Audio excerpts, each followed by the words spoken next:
il y a beaucoup de cadavres de migrants. Certains apparemment victimes d'une mauvaise chute. D'autres morts d'épuisement, comme cette femme que nous découvrons dans cette tente. Notre guide Augustine est malheureusement un habitué de ces découvertes macabres. C'est le crâne d'une femme. Je l'avais croisée en chemin, elle était à bout de force. Et dans la nuit, elle s'est endormie et a fait un arrêt cardiaque. Elle est morte d'épuisement. Elle n'était pas venue avec assez de nourriture. Elle a beaucoup souffert en route.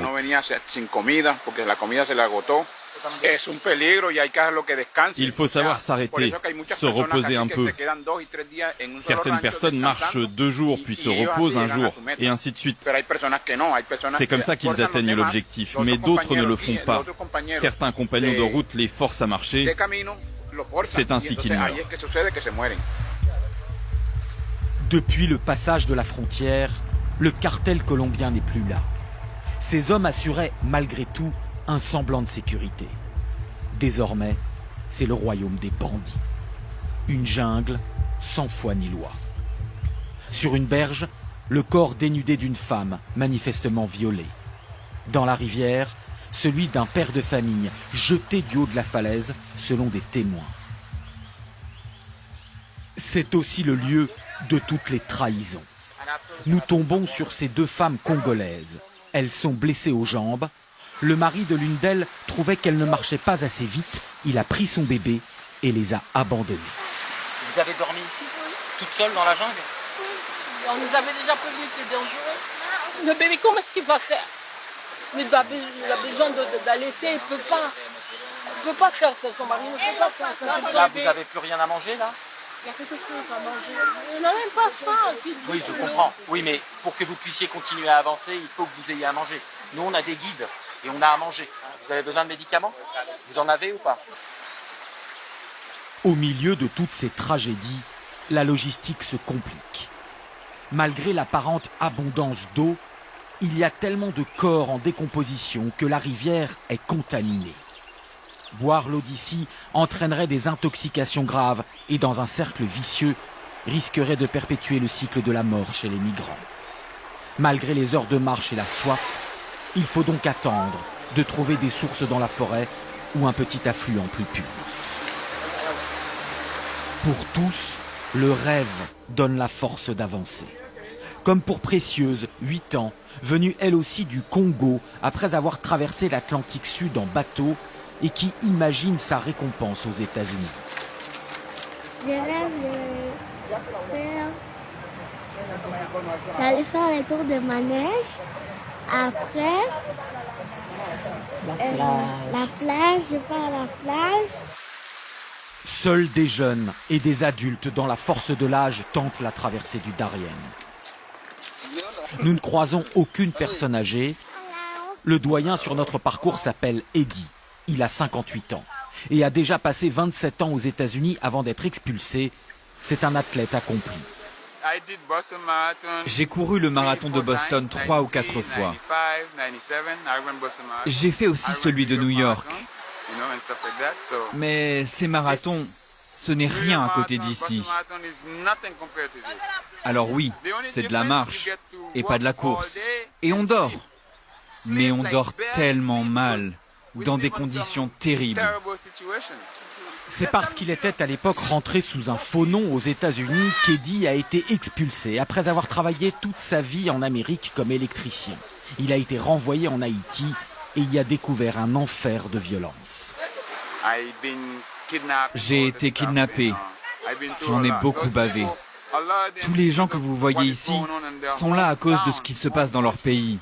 Ils ne peuvent pas être libres, ni même survivre.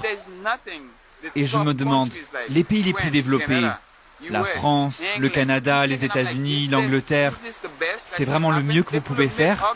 Vous ne pourriez pas mettre tout votre poids pour organiser un autre monde, pour que ces gens restent dignement dans leur pays? Kilomètre après kilomètre, le chemin forme un sillon de détritus dans la jungle. Épuisés, les migrants se débarrassent de chaque petit poids superflu et même nécessaire. Au fur et à mesure, les vêtements, les paires de chaussures de rechange, même les tentes sont abandonnées.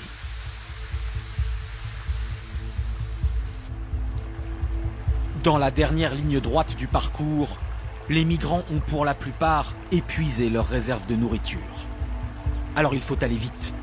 Plus que jamais, les faibles, les lents, les retardataires sont laissés à leur sort.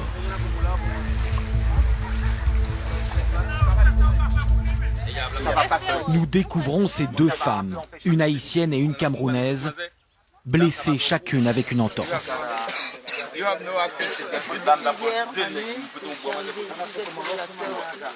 Et madame, elle est là depuis combien de temps? Ça fait depuis 5 jours. 5 jours qu'elle est ici? Au total, cette haïtienne est depuis 16 jours dans la jungle.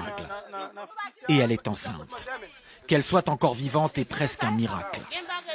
Nous leur donnons quelques médicaments. Si elles restent ici, elles ne survivront pas. On va vous donner des antidouleurs, mais on va se débrouiller. Vous allez venir avec nous. Il ne faut pas que vous restiez là tout seul. Et on a vu des bandits hier.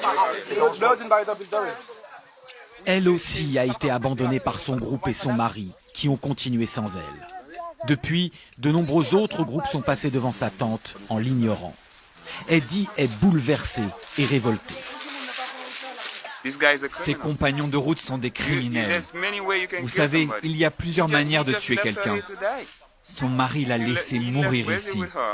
Il l'a laissée ici, enceinte. Mais elle est toujours vivante. Ça me brise le cœur. J'en tremble de rage. Avec son autorité de patriarche, Eddie motive le groupe pour construire un brancard de fortune. Lanières de sac à dos récupérées dans les ordures. Adhésifs de notre matériel de tournage. La civière est prête. La future maman reprend espoir. Mais au bout de quelques dizaines de mètres, les hommes s'arrêtent. La femme est trop lourde. Augustine, le chef de nos guides, propose une autre solution. Il faut l'installer dans un hamac et la porter accrochée à un long tronc d'arbre. Nouvel essai.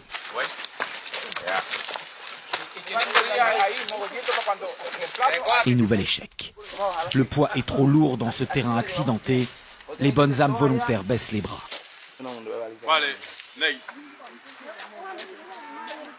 Dans ces instants cruciaux, le sort d'une vie se joue entre la résignation de la majorité du groupe et la persuasion de quelques personnages moteurs. Il faut la faire marcher, ce sera plus facile. Donc elle peut tenir sur ses jambes, si elle peut tenir sur ses jambes, on sera lent, il vaut mieux être lent. Oui.